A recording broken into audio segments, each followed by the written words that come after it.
Alright, new year, new transfer portal. Y'all already know the motherfucking drill in this thing.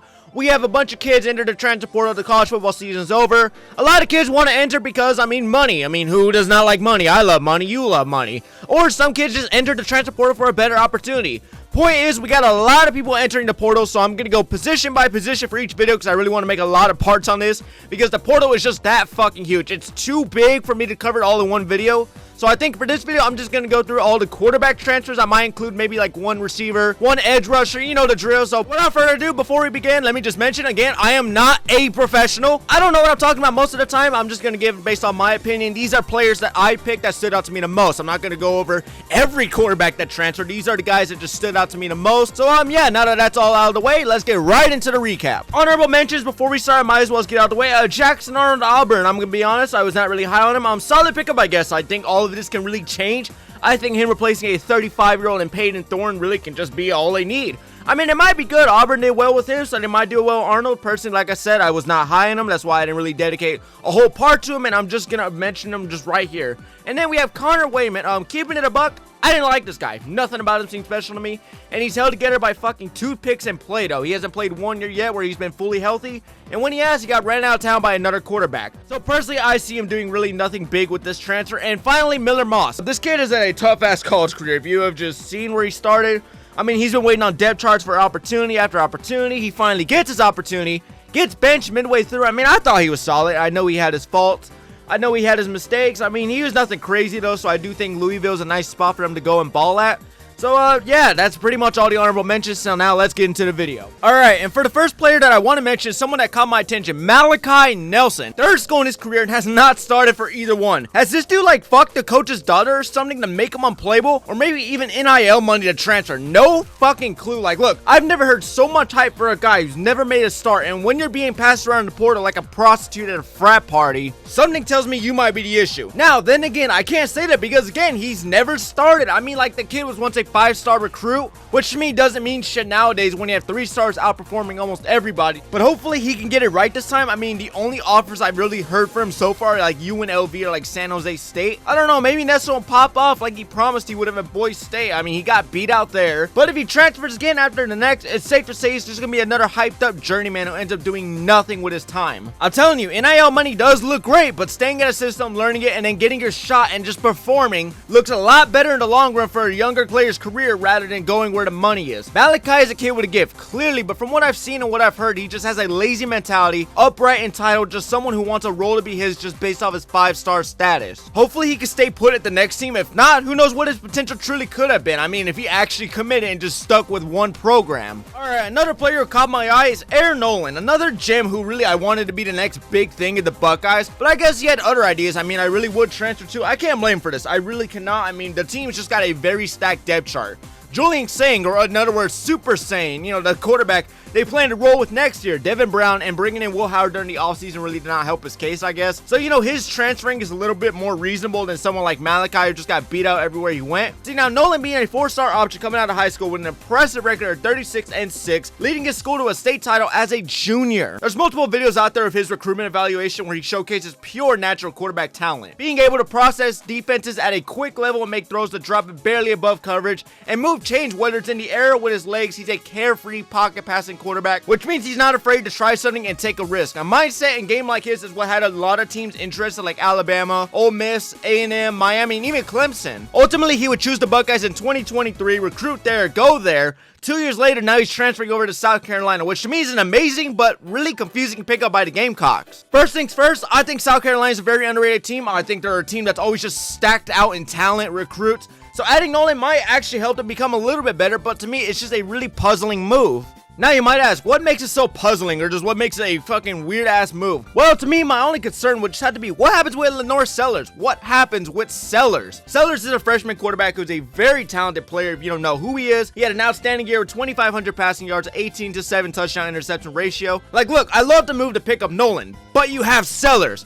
you have Lenore Sellers, who has proven to be a damn playmaker himself, especially highlighted in some games like Alabama, Clemson, where he rushed for 166 yards, Missouri throwing for 350 plus. So I'm just kind of confused, because if Sellers is sat, he's bound to transfer, right? Like, you have two freshman quarterbacks with talent. I mean, unless they really plan to develop him under Sellers, which I can understand that, which still does make no sense to me, because both are going to be sophomores. And if Sellers takes his time, Nolan's still not going to see the field for at least maybe his third year. And that's only if Sellers actually declares for the draft as a redshirt sophomore, which to me really just depends on how next year goes for Sellers after all. So overall, I would just have to rate this move a 7.5 out of 10. I mean, it's still a bit confusing to understand, because I mean, why transfer to a system where they just found their star quarterback this year for the next upcoming years to come and still be on the bench just with a different logo, then transferring to like somewhere with a small depth chart and having a better chance to start there? I hear one of the main reasons why he is going to South Carolina, however, is just to be closer to home, which I can understand it, but at the same time, for your football career's sake, you should go somewhere where I do think is a much smaller depth chart, where you'll be guaranteed starting, where you can actually showcase your talents. Who knows, maybe I'm in the wrong, maybe this is actually going to be a great move down the line. I just have to really see how this plays out. All I know is I wish Nolan the best of luck.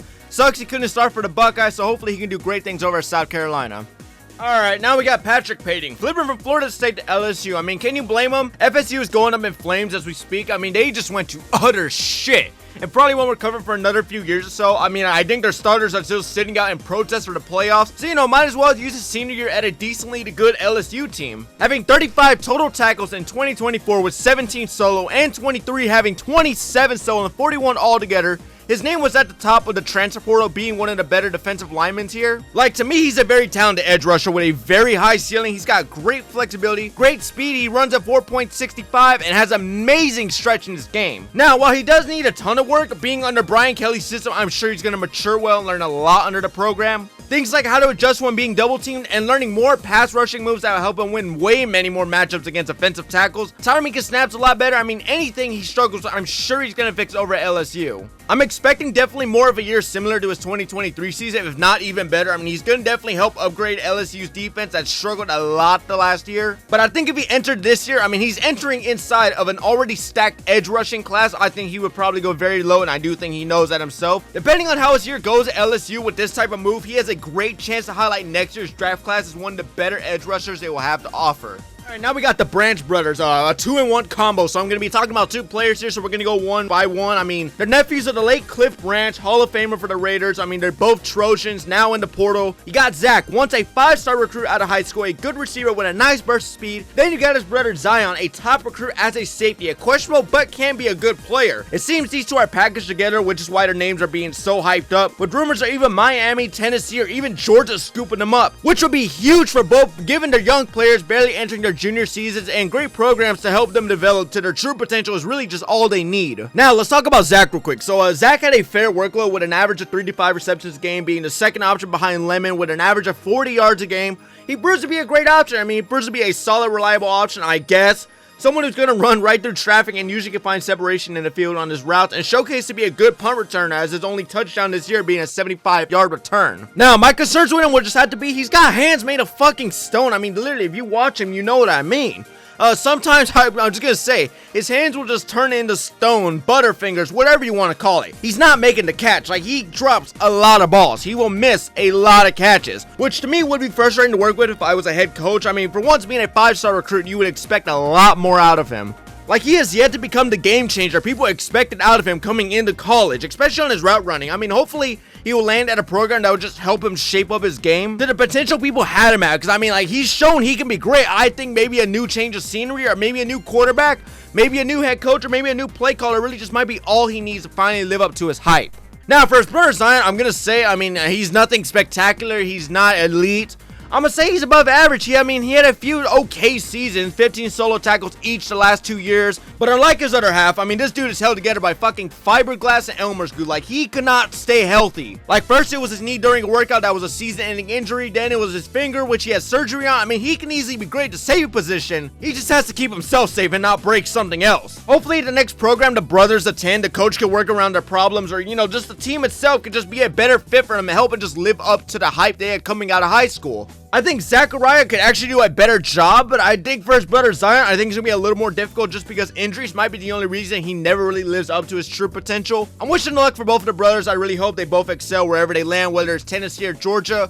I think a great program is all they really need. I mean, like I said, they got the talent. They have the talent. They just need a system that's just gonna really help them showcase it and bring it out. Alright, now for my favorite one in the transfer portal, John Mateer. Should I say John Mateer? Mater? I think I'm pronouncing it wrong. I apologize in advance. I know I sound like a fucking idiot trying to say it. So I'm just gonna call him John. Now this right here though is a damn power move. Talk about crazy. Like, this kid is a straight up playmaker if you see him over at Washington State, putting up a very impressive season of 3,100 passing yards with a 29-7 touchdown interception ratio. Now it looks like he's taking his talents over to Oklahoma for his junior year, where he should start easily. I mean, Hawkins Jr., I mean, he's good, I guess, but he's nothing crazy. I mean, what I saw in him, so there really should not be much of a competition there. This is looking pretty good for Oklahoma, because I mean, during this season, I'm telling you, it looked like they were having a damn panic attack every week the way they were looking at the quarterback position. Like, fucking choose someone, either sub with Jackson Arnold or let Hawkins start. It's like they couldn't just decide on who they want. I mean, both quarterbacks to me were just fucking mediocre at best. So picking up a stud in John is a no-brainer move for the Sooners. For someone who didn't have a lot of offers back in 21, I'm glad he's got one now to at least prove his chance in a competitive division, which would really help his career make the jump to the next level. If Oklahoma's O-line can stay healthy and just give him enough time, I'm telling you, they are going to bounce back to a winning record easily. John packs a cannon of an arm with just a flick of a wrist and can be quite a dual threat with multiple games over 100 rushing yards and a rushing touchdown in every game besides one. Same with touchdowns. I know it sounds crazy the way I'm glazing this guy, like I know it sounds wild, but I'm telling you, John Mateer looks like the real deal. Like, he looks good. And yes, some people will say he played against horrible competition. Well, this upcoming year will probably be his true test, and I do think he's going to do very good if the team around him can perform as well. I hope the best for John. He's a very fun quarterback to watch, and hopefully he can help get this team right back to where they were, and that's winning records. I've seen quarterbacks transfer, and immediately the team is felt with an impact, like Indiana with Rourke, Notre Dame with Riley Leonard, Oregon with Gabriel, Cam Ward, Miami. You get what I'm going with. So hopefully he can throw his name up there on that list. I wish the best for him, and I'm very excited to see what the 2025 season will bring for him. Alright, now we got Singleton Jr. Not a lot to say on this one. I think this transfer makes a lot of sense. One of the better receivers this year that hit the portal, putting up nearly 800 yards receiving at Georgia Tech. He plans on taking his talents to Auburn to be a good option to transfer quarterback who now arrived there. Jackson Arnold, I mean, he serves to be a very versatile wide receiver who can line up in either the outside or the slot and can be quite a deep threat, showcasing elite speed, exploiting past defenses on his route with great handwork that bring the ball down anytime he's targeted. And he can be quite a lethal yards after catch player. I mean, he's already a top prospect for the 26th draft, so expect great things out of him. I really hope Auburn can continue to showcase his talents. I'm very hyped to see how he performs under that system with Arnold, who I won't say is a giant upgrade from Haynes King, but I do think definitely he's a little bit better. I rate this probably like an 8.5 out of 10. I really cannot wait to see how this one plays out. Alright, now we got Daren Mena, $8 million quarterback right here. I'm not kidding, $8 million. Like, in his shoes, you go, man, this is a lot of money. If you're an outsider, you question, what kind of fucking move is this? So Duke just made, like, yes, it's a great move. I'm proud for him. I mean, $8 million is $8 million. You don't know what I would do for a damn million. He's a talented quarterback with an outstanding year 2 lane with a 22 touchdown to 9 interception ratio as a freshman, which does show high promise for his young career. So Duke going all in makes sense, as losing their 2 quarterbacks, really the only 2 quarterbacks on their depth chart, into the transfer portal. So, I mean, like, just wow, though. Like, wow. This kid isn't even 20 and has already made $8 million in college, which is higher than some NFL salaries. Like, that's fucking nuts. Like, the type of NIL money these schools can just throw at these players, it's like, why even go pro at this point? Anyways, besides the money, I mean, it's one of the best moves made in the transfer portal. I mean, this has to be it. He's the youngest quarterback in the portal with a very high upside and has actual game experience under his belt and has a lot of tape to show the type of player he can become. Now, the only way I can see this backfiring is if Duke completely chokes this, like, just forgets completely to put an actual team around him. But, like, if you give this kid a team, I'm telling you, he's shown he can do great things. He can put up big numbers, big stats, make big plays. He's a gifted player with a bright future. This really might be the move Duke needs, honestly. I mean, if he could do what Murphy did or even better, I could see them winning the ACC for years to come. I'm gonna rate this move a 9 out of 10 for the sole purpose of that's a lot of money. Like, that is a lot of money to give to a young player. And if they can't generate anything, I'm not saying he's not. I think he's gonna do a great job over here. I'm just saying if he cannot make anything out of this, I'm telling you, that's just money down the drain. But truthfully, though, we just have to see how this type of move plays out. I wish great things for Mensah, and I wish great things for Duke for the next season. Alright, now we have the quarterback Mensah is replacing Malik Murphy. Not a bad quarterback. I don't think he was actually that bad. I watched his tape. I've seen some of his games. He's not a bad quarterback. I wish Duke would have kept him, honestly. I mean, it was a cheaper option. He seemed like a stud. I mean, he was doing great things, but it seems like they really had other plans. Very expensive plans. I think he's going to be a dog at Oregon State. I just really hope he sticks with the program this time. I mean, 3 transfers in 2 years is kind of tough to look at. Overall, like I said, he's not a bad pickup. He really is not. He's a big frame quarterback. Can put up great stats against great teams, and will be quite a leader for the locker room. He might have to compete with McCoy for the starting spot, which I don't really think is much of a competition. I mean, you can put McCoy in a fucking river. He's still going to miss water. So, to me, yeah, no competition there. So I think once the role is his, I expect great things out of Murphy with this transfer. Just again, I really hope this is the program for him, and he doesn't transfer again in the offseason, because that's not something you really want to see out of a young quarterback. Alright, and to end off the list, we have Kaden Salter. I think that's how you say his name. Kaden Salter, yeah. Not going to waste a lot of time here. I think this is a perfect move for both sides. I rate this probably like a 9 out of 10. Perfect here. Like, it is a perfect move on just an exchange. Like, Salter, very underrated quarterback who I've seen the last 2 years dominate over at Liberty, especially his 23-year with almost 3,000 passing yards. Him going to Colorado is perfect, and people just don't realize it. I mean, it gives Coach Prime another good quarterback. Someone who can run your team, someone who's going to perform at all costs, and just means Julian Lewis does not have to be fed into the fire. I think it's solid that Lewis does not have to play this year. I think that's how all true freshman quarterbacks should be. They should just sit their first year, unless there really is no other choice. But if you have someone who's ready to go now like Salter, it's the better outcome for the quarterback in the long run. I hope Salter does allow this opportunity if he does want to enter the draft next year. I don't know if he's a junior or senior. I can't remember quite off. But I do think him going from Liberty to Colorado with Prime will definitely put him more on the map for the people who doesn't know his game yet. I'm wishing the best for him, and I'm hoping we can see something like his 23 season, because I'm telling you, this kid is crazy when you give him the ball. Like, the amount of tools he just brings with his game will make you want to tune into Colorado every week. Like I said, I rate this a 9 out of 10, depending on if Prime could surround that team with talent and invest in an actual O-line.